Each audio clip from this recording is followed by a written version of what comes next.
जय हिंद और जय श्री राम। सभी सनातनियों से मेरा विशेष करके निवेदन, हो सके तो सुनने का प्रयास कीजिएगा। वैसे सुनने की आदत आजकल होती नहीं है और किसी को पूरा वीडियो देखने का समय भी नहीं होता है। हाँ, वैसे फालतू की वीडियो बहुत सारी अगर मिल जाए तो देखने का समय भी हमें मिल जाता है और हम प्रयास भी करते हैं इसे कम से कम पूरा देख लें। अभी हाल ही में एक बड़ा गर्म मुद्दा लोगों के लिए निकला हुआ है। बागेश्वर धाम बालाजी महाराज हनुमान बाबा के पुजारी धीरेन्द्र शास्त्री जी को लोगों ने टारगेट करके काम करना प्रारंभ किया है। और वो टारगेट इस प्रकार से किए जा रहे हैं कि जैसे कि किसी की भैंस उन्होंने खोल ली हो, किसी के घर वो मांगने चले गए हो, या हो सकता है उनके ऊपर किसी तरीके का मतलब उन्होंने बड़ा गलत काम कर दिया हो, जबकि ऐसा कुछ भी नहीं हुआ है। हाँ, उन्होंने एक काम जरूर किया, इस कायर कौम के मरे हुए कायर हिंदुओं को जगाने का काम जरूर किया। एक ऐसा व्यक्ति जिसने सनातनियों को यह बताने का प्रयास किया कि तुम्हारा भी शौर्य, तुम भी उनके वंशज हो जिन्होंने कि हंसते हंसते मां भारती के लिए जीवन समर्पण कर दिया। तुम झुकने वाले लोग नहीं हो, तुम बुज़दिल नहीं हो, तुम कायर नहीं हो। हाँ, तुम वो जरूर हो जिनके बाप दादा झुके नहीं, इसलिए तुम हिंदू बचे हुए हो। जिस व्यक्ति ने बताने का प्रयास किया, जो व्यक्ति रात दिन इस हिंदू सनातनियों को यह बताने का प्रयास करता रहा कि आप अपनी कुब्बत रखते हैं, अपने वजूद में दम रखते हैं, तो क्यों किसी मजार पे जाके आप माथा टेकते हैं?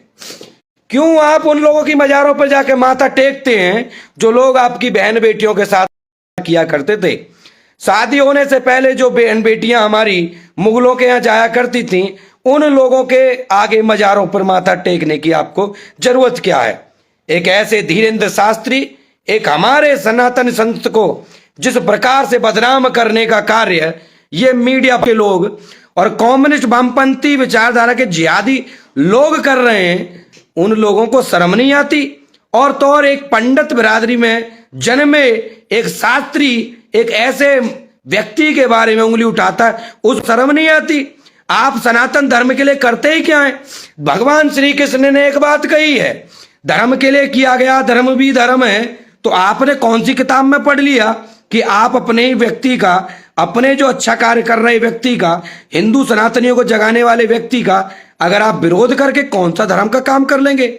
आप एक गाय को कटवाने के लिए इन मीडिया के सामने लोगों को रख रहे हैं, आप कौन सा अच्छा काम करने जा रहे हैं? कम से कम अपने इस बौद्धिक दिमाग में कुछ अच्छी चीजें भी होनी चाहिए थी, जबकि आपके अंदर नहीं आई।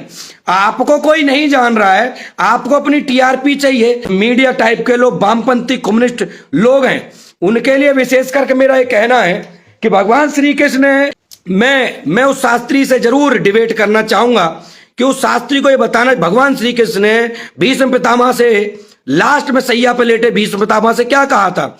उन्होंने कहा कि लास्ट में कलयुग के समय मैंने जो किया है।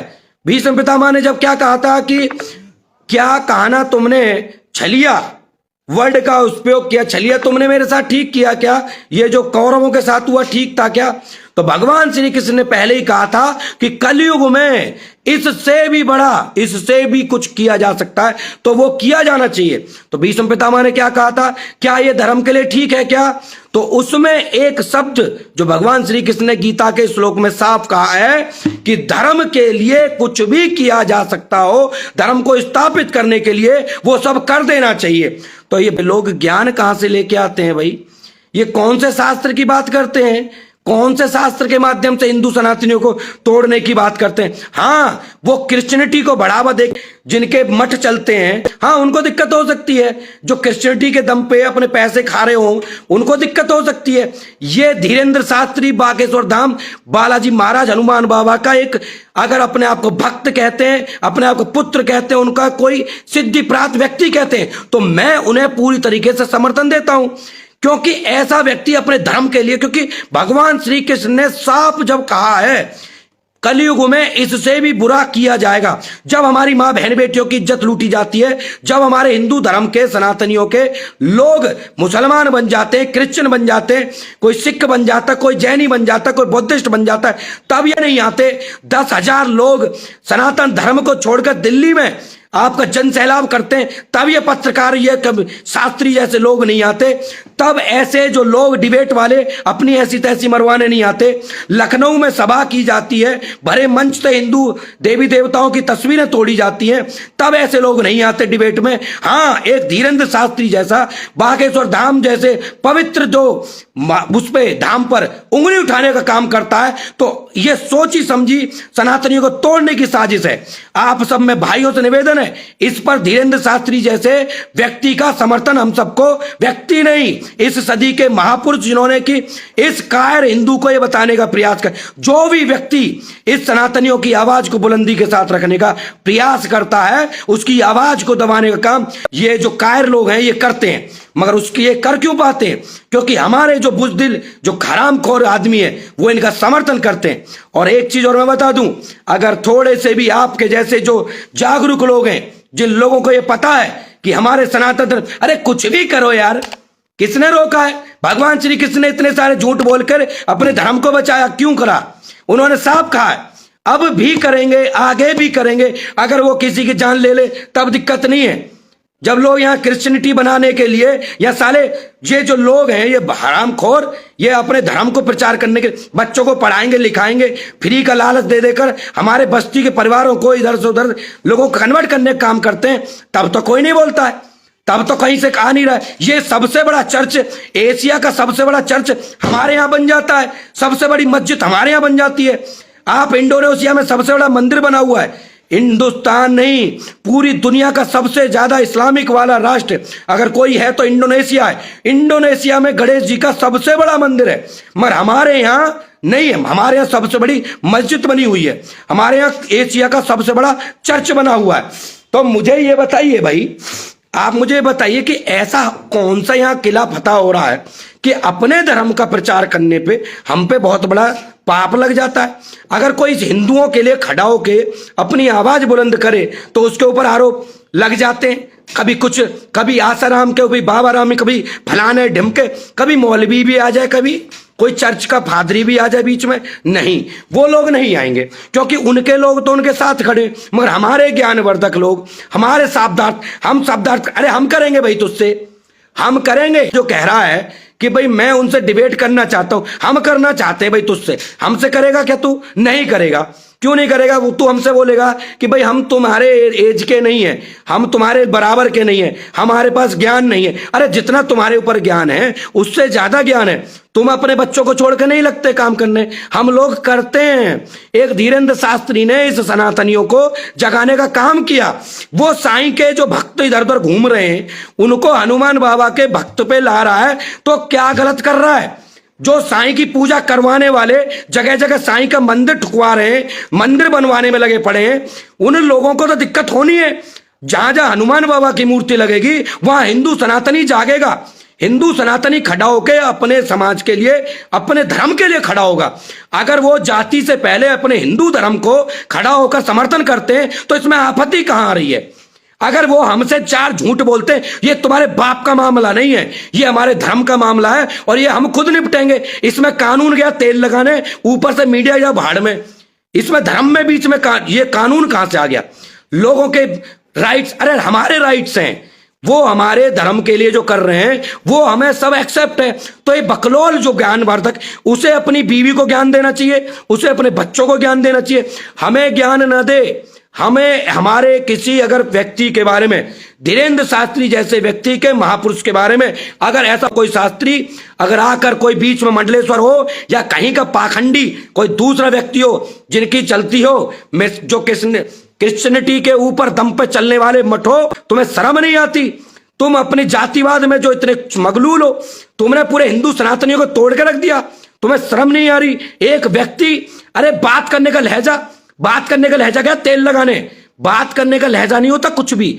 एक व्यक्ति की भावना होती है, एक व्यक्ति समाज के कल्याण के लिए, उत्थान के लिए अपने हंसते हंसते प्राण न्यौछावर कर देता है। हो सकता है अग्रेसिव हो सकता नहीं होगा, मगर उसके अंदर की भावनाएं समझिए, वो अग्रेसिव क्यों है, उसके अंदर गुस्सा क्यों है? वो पठान मूवी का विरोध करता है, आप पठान मूवी के समर्थक हैं।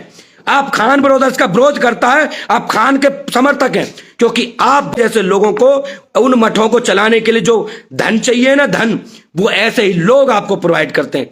तो मेरा एक निवेदन ये है, जितने भी सनातनी हिंदू भाई हैं, अपने जो हमारे महापुरुष हैं उनके बारे में अगर कोई कुछ कहता है, खड़े होकर विरोध करें।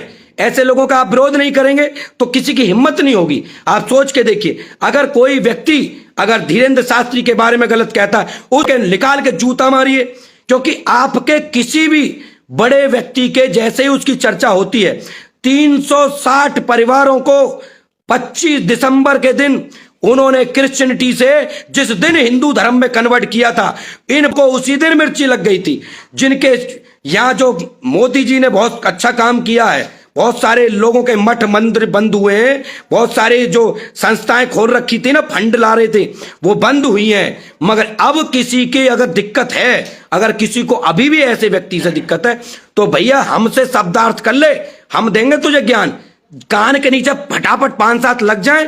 ऐसे शास्त्रियों के जो ऐसे लोगों पे उंगली उठाते हैं, इनकी अकल ठिकाने आ जाए। टीवी वाले ने जगह कहां से देते, उस व्यक्ति का नाम नहीं सुना हमने, वो व्यक्ति आके चैलेंज करता है।